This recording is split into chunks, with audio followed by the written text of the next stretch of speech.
This is your 2015 Ford Mustang GT.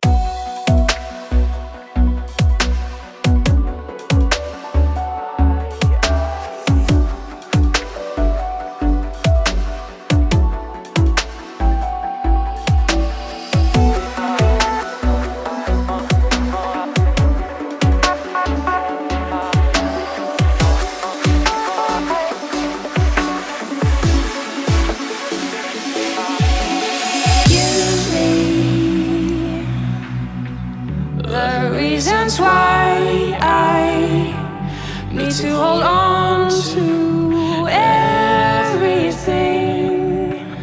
I don't know what to say now.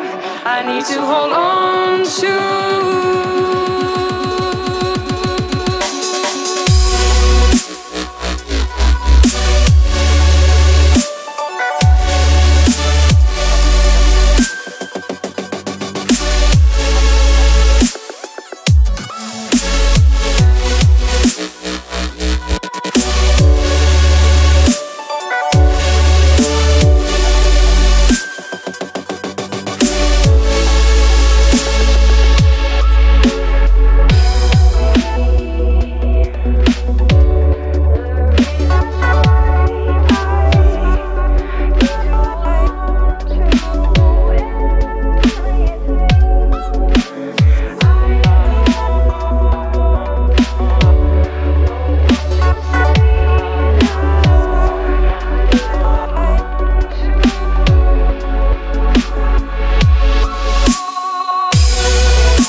What is going on, guys? It's MrAeroHD here, and we are back with first Build Drift Kill It. Sorry, I'm gonna speed through everything this week. My music source was "Hold On" by Elliot Berger, featuring the vocal styles of Ranja. I believe that's how it's pronounced.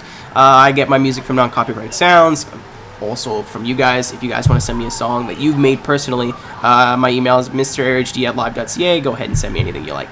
But the links to non-copyright sounds, so you can get this song for free, and Elliot himself, are all in the description below, as per usual. But anyway, now that we got that out of the way, this is the 2015 Ford Mustang that was just added. I believe it's Wednesday when I'm recording this. I believe it was added yesterday, Tuesday, August 12th. August 12th, yeah. So it's the 13th today, so it was August 12th it was added.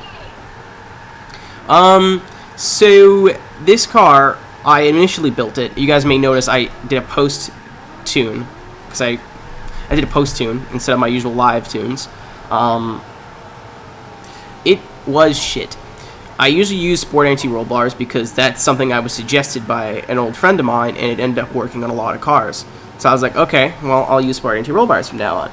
I tried it on this, and it felt so floppy and so heavy and so gross that I was just like, I can't release this video. I know this car is better than what it's capable of in its current state.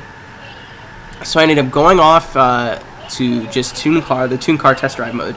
And I was on Silverstone National for about 40 minutes, I want to say almost an hour.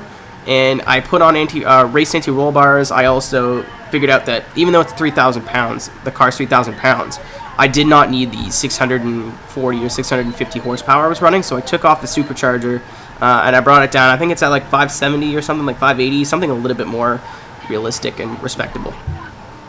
So this car, from being one of the biggest disappointments to probably one of the best cars I've ever used.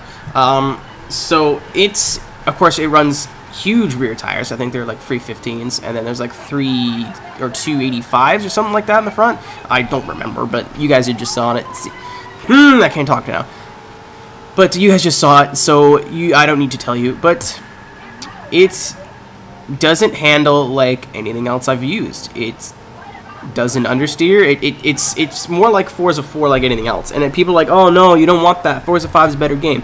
Physics-wise, yes it is. However, the drifting is 15 times more hard just like my penis, but it's way more difficult to drift in Forza 5 than it is on Forza 4, in my opinion. And I found a couple cars that make it feel close, but this is the closest I've gotten so far. You know, I don't have to be afraid to enter a little bit silly. I don't have to be afraid to hold the throttle the whole way through. I don't have to be afraid to use the foot brake on transitions. The front end's still a little skittish, but I feel like that's something that either is going to take me a lot more work or something that cannot be tuned out. I think that's just a Forza 5 thing. I don't use simulation steering, I use normal steering, but there still is a lot of twitch. This guy in the BMW, I don't really know what he was doing. I was trying to see if he'd let me by, and I really had no way to pass him here. So I was like, okay, I'll go past you. Oh, you're going to, all right. Pull back on the track, and you just pull ahead of me. Okay, keep in mind I'm a lap ahead of him at this point.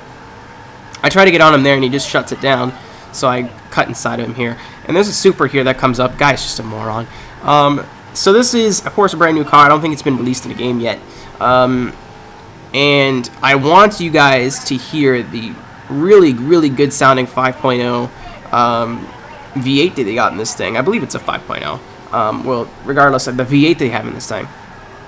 However, some little kid thought it would be a much better idea just to yell for 4 laps instead of, you know, just playing the game. So I couldn't do that. But this car, I hope you guys appreciate the work that I put into it, because it's way better than it would have been if I released it the way it is, or the way it was, because it was shit. It was awful.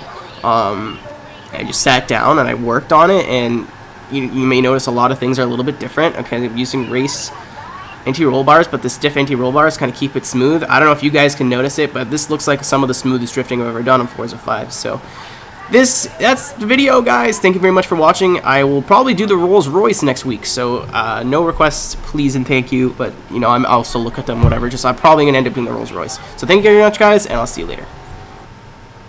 Hey, thank you so much for watching. If you liked the video, be sure to give it a thumbs up. If you want to see more of my videos, go ahead and click that subscribe button. I also have a Facebook and a Twitter. For those links, be sure to check out the description box below.